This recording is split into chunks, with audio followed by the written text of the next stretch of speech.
नमस्कार, मैं हूं अंकुर और आप देख रहे हैं सत्य हिंदी का न्यूज बुलेटिन। एक नजर अब तक की सुर्खियों पर। महाराष्ट्र के कोल्हापुर से शर्मनाक करने वाली तस्वीरें सामने आ रही हैं। कई रिपोर्टों से पता चला है कि महाराष्ट्र के एक पूर्व सांसद के नेतृत्व में भीड़ ने राज्य के कोल्हापुर क्षेत्र में एक मस्जिद पर हमला किया और तोड़फोड़ की। सोशल मीडिया पर एक वीडियो तेजी से वायरल हो रहा है। इसमें भीड़ भगवा झंडा लेकर मस्जिद पर चढ़ी हुई है और हथेड़ों से मीनार तोड़ रही है। वहीं दूसरा शख्स भगवा झंडा लहरा रहा है। हिंदुत्ववादी भीड़ जय श्री राम का नारा लगा रही है, जिसके बाद तनाव बढ़ गया, झड़पें हुई। कोल्हापुर पुलिस ने अब तक जहां 21 लोगों को गिरफ्तार किया है, वहीं 500 लोगों के खिलाफ 4 एफआईआर दर्ज की गई हैं। बता दें, महाराष्ट्र में चुनाव की हवा चलने लगी है और उससे पहले ऐसी घटनाएं हो रही हैं या करवाई जा रही हैं, ये समझना मुश्किल नहीं है। ऑल्ट न्यूज के फैक्ट चेकर मोहम्मद जुबैर ने कहा है कि 2 दिन हो गए कि आप सभी पत्रकारों ने दक्षिणपंथी समूह द्वारा मस्जिद पर हमले और मुस्लिम समुदाय के घरों और दुकानों पर हमले को नॉर्मलाइज कर दिया है। आप सभी को इस पर रिपोर्ट करने से कौन रोक रहा है? क्या इसलिए कि ऐसा बीजेपी शासित राज्य में हुआ, या फिर ऐसा इसलिए क्योंकि आप इस सरकार और संगठन को दोष नहीं दे सकते जो हमले के लिए जिम्मेदार है? उन्होंने कुछ एंकर्स को टैग किया है और लिखा है कि क्या आप सब तभी कूदेंगे जब आरोपी अल्पसंख्यक समुदाय से हो या घटना गैर भाजपा शासित राज्य में हो। केंद्रीय गृह मंत्री अमित शाह ने आरक्षण के मुद्दे पर मुख्य विपक्षी पार्टी कांग्रेस पर निशाना साधा। हरियाणा के महेंद्रगढ़ में पिछड़ा वर्ग सम्मान सम्मेलन को संबोधित करते हुए गृह मंत्री ने कहा कि कांग्रेस पार्टी हमेशा से पिछड़ा वर्ग की विरोधी रही है, ओबीसी की विरोधी रही है। 1980 में इंदिरा गांधी जी ने मंडल कमीशन को ठंडे बस्ते में डाला। कर्नाटक में मुस्लिम रिजर्वेशन के मुद्दे पर कांग्रेस को निशाने पर लेते हुए शाह ने कहा कि कर्नाटक में पिछड़े वर्ग का रिजर्वेशन छीनकर मुसलमानों को देने का कार्य किया गया। अगर ये हरियाणा में आएंगे तो यहाँ भी यही करेंगे। हम हरियाणा में मुस्लिम रिजर्वेशन नहीं होने देंगे। बता दें, लोकसभा चुनाव में कांग्रेस और इंडिया गठबंधन ने बीजेपी पर संविधान खत्म करने और आरक्षण खत्म करने के आरोप लगाए थे, जिसके बाद उसको फायदा भी हुआ था। हालांकि मुस्लिम यहाँ पर भी ले आए हैं, जो कि लोकसभा में भी ले आ रहे थे। अब देखना होगा कि हरियाणा में क्या होता है। उत्तर प्रदेश के मुजफ्फरनगर और मेरठ जिले में सोमवार को दलित युवकों की घोड़चढ़ी के दौरान डीजे बजाने को लेकर विवाद हुआ। दोनों जगह संघर्ष में लोग घायल हुए हैं। पुलिस ने घायलों को अस्पताल में भर्ती कराया है। मुजफ्फरनगर और मेरठ में दलित दूल्हे की बारात पर हुए हमले का आरोप 2 अलग अलग समुदायों के लोगों पर है। पुलिस ने 17 नामजद और 8 अज्ञात अभियुक्तों के खिलाफ मुकदमा दर्ज किया है। सभी अभियुक्त फरार हैं।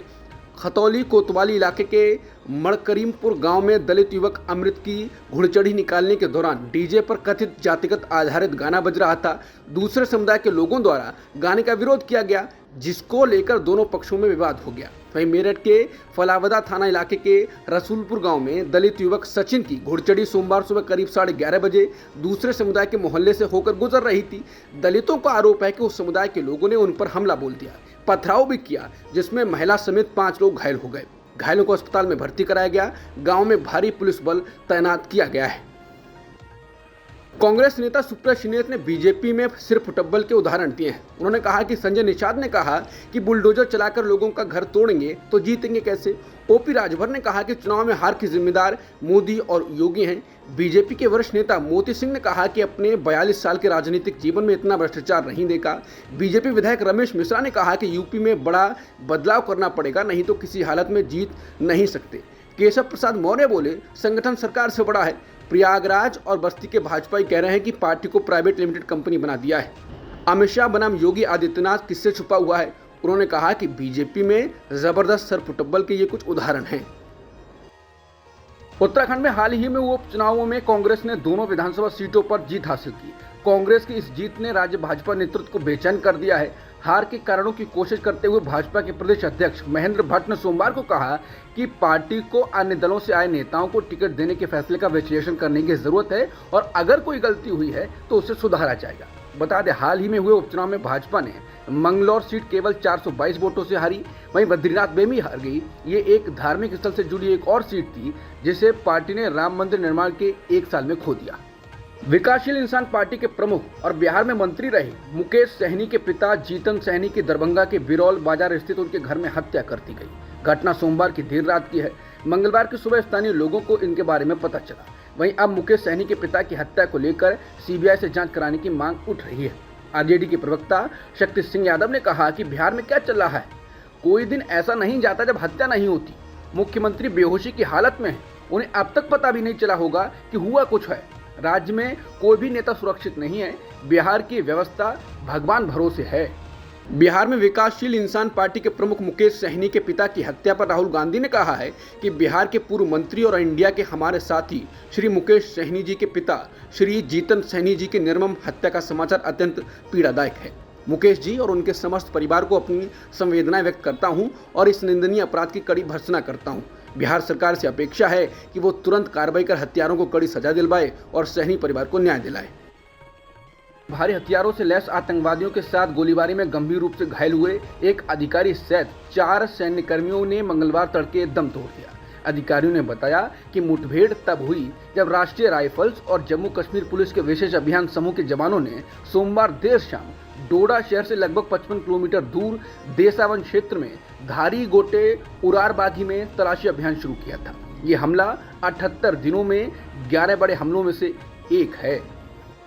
जम्मू कश्मीर के डोडा में मुठभेड़ पर राहुल गांधी ने कहा है कि आज जम्मू कश्मीर में फिर से एक आतंकी मुठभेड़ में हमारे जवान शहीद हो गए। शहीदों को विनम्र श्रद्धांजलि अर्पित करते हुए शोक संतप्त परिजनों को गहरी संवेदनाएं व्यक्त करता हूं। एक के बाद एक ऐसी भयानक घटनाएं बेहद दुखद और चिंताजनक हैं। लगातार हो रहे ये आतंकी हमले जम्मू कश्मीर की जर्जर स्थिति बयान कर रहे हैं। भाजपा की गलत नीतियों का खामियाजा हमारे जवान और उनके परिवार भुगत रहे हैं। हर देशभक्त भारतीय की ये मांग है कि सरकार बार बार हो रही सुरक्षा चूकों की पूरी जवाबदेही लेकर देश और जवानों के गुनाहगारों पर कड़ी से कड़ी कार्रवाई करे। दुख की इस घड़ी में पूरा देश आतंकवाद के खिलाफ एकजुटता से खड़ा है। दिल्ली के पूर्व उप मुख्यमंत्री और आम आदमी पार्टी के नेता मनीष सिसोदिया की जमानत याचिका पर सुप्रीम कोर्ट में मंगलवार को सुनवाई हुई। दिल्ली शराब नीति मामले में जेल में बंद सिसोदिया की याचिका पर सुप्रीम कोर्ट ने सीबीआई और ईडी को नोटिस जारी किया है। मनीष सिसोदिया ने दोनों जांच एजेंसी की ओर से दर्ज केस में जमानत मांगी है। इस मामले में अगली सुनवाई अब 29 जुलाई को होगी। बांग्लादेश की प्रधानमंत्री शेख हसीना ने कहा है कि तीस्ता परियोजना में भारत और चीन दोनों की दिलचस्पी थी, लेकिन वो चाहती है कि इस परियोजना को भारत पूरा करे। शेख हसीना चीन के दौरे से लौटने के बाद रविवार को पत्रकारों के सवालों का जवाब दे रही थी। बता दें, $1 अरब की तीस्ता नदी विकास परियोजना से भारत की सुरक्षा चिंताएं जुड़ी हुई हैं। अगर ये परियोजना चीन के पास जाती तो ये भारत के लिए बड़े झटके की तरह होता। बता दें, पिछले हफ्ते शेख हसीना चीन के दौरे से बीच में ही लौट आई थी। यह एक असामान्य घटना थी। कहा जा रहा है कि शेख हसीना जो सोचकर चीन गई थी वो हासिल नहीं हुआ। स्विगी, बिग बास्केट और जोमेटो जैसे ऑनलाइन फूड डिलीवरी प्लेटफॉर्म जल्दी बियर, वाइन और लिकर जैसे कम अल्कोहल वाले पेय पदार्थों की डिलीवरी शुरू कर सकते हैं। हिंदुस्तान टाइम्स में छपी एक रिपोर्ट के मुताबिक नई दिल्ली, कर्नाटक, हरियाणा, पंजाब, तमिलनाडु, गोवा और केरल जैसे राज्य इस संबंध में पायलट प्रोजेक्ट पर विचार कर रहे हैं। इसके अलावा अधिकारी इस कदम के फायदे और नुकसान का भी आकलन कर रहे हैं। वर्तमान में ओडिशा और पश्चिम बंगाल में शराब की होम डिलीवरी की अनुमति है। पाकिस्तान सरकार के इमरान खान की पार्टी पीटीआई पर बैन लगाने के फैसले को लेकर अमेरिका ने चिंता जाहिर की। अमेरिकी विदेश मंत्रालय के प्रवक्ता मैथ्यू मिलर ने कहा कि इस तरह की कार्रवाई से राजनीतिक बदले की शुरुआत हो सकती है। उन्होंने कहा कि पाकिस्तान सरकार के इस आंतरिक घटनाक्रम और फैसले पर अमेरिका करीब से नजरें बनाए रखेगा। उन्होंने कहा कि राजनीतिक दलों पर इस तरह के प्रतिबंध चिंता का विषय हैं, क्योंकि इस तरह के फैसले मानवाधिकारों, अभिव्यक्ति की आज़ादी, संविधान और राजनीतिक सिद्धांतों के विपरीत हैं। जेल में बंद इमरान खान की पार्टी पाकिस्तान तहरीक इंसाफ पर बैन लगाने के पाकिस्तान सरकार के फैसले की पूरे राजनीतिक जगत में आलोचना हो रही है और इस कदम को अलोकतांत्रिक बताया जा रहा है। बता दें, खान की पार्टी पर बैन की घोषणा सोमवार को सूचना और प्रसारण मंत्री अताउल्लाह तरार ने की थी। उन्होंने पीटीआई नेतृत्व पर देश की संप्रभुता को कमजोर करने और अंतर्राष्ट्रीय स्तर पर इसकी अखंडता को नुकसान पहुंचाने का आरोप लगाया। पाकिस्तानी अखबार डॉन की रिपोर्ट में कहा गया है कि पाकिस्तान पीपुल्स पार्टी, जो सत्तारूढ़ पाकिस्तान मुस्लिम लीग एन के साथ गठबंधन में है, उसने पीटीआई पर संभावित बैन से खुद को दूर कर लिया है और कहा है कि इस फैसले के संबंध में उसके नेतृत्व से परामर्श नहीं किया गया था। वहीं एक्स पर एक पोस्ट में पूर्व पीएमएलएन सीनेटर मुशाहिद हुसैन सैयद ने अफसोस जताया है कि इतिहास के सबक को नजरअंदाज किया जा रहा है, पुरानी गलतियों को दोहराया जा रहा है। राजनीतिक स्थिरता को गुड बाय, निवेश को गुड बाय, आर्थिक पुनरुद्धार को गुड बाय। डोनाल्ड ट्रंप ने सोमवार को रिपब्लिकन नेशनल कन्वेंशन की पहली रात के दौरान विजयी मुद्रा में प्रवेश किया। उन पर जानलेवा हमले के 2 दिन बाद पार्टी के समर्थकों ने ट्रंप का जोरदार स्वागत किया। ट्रंप मिल्वॉकी शहर के फिशर फोरम में कान पर मोटी पट्टी बांधकर सामने आए। भीड़ ने लड़ो लड़ो के नारे लगाए और अपनी मुट्ठियां लहराई। ये वो अंदाज था जो ट्रंप ने कान में गोली लगने के लोगों के सामने दिखाया था। उनकी ये फोटो पूरी दुनिया में वायरल हो गई थी। पूर्व राष्ट्रपति ने धन्यवाद कहा और कुछ बच्चों और अमेरिकी सीनेटर जेडी वेंस के साथ एक बॉक्स में बैठ गए।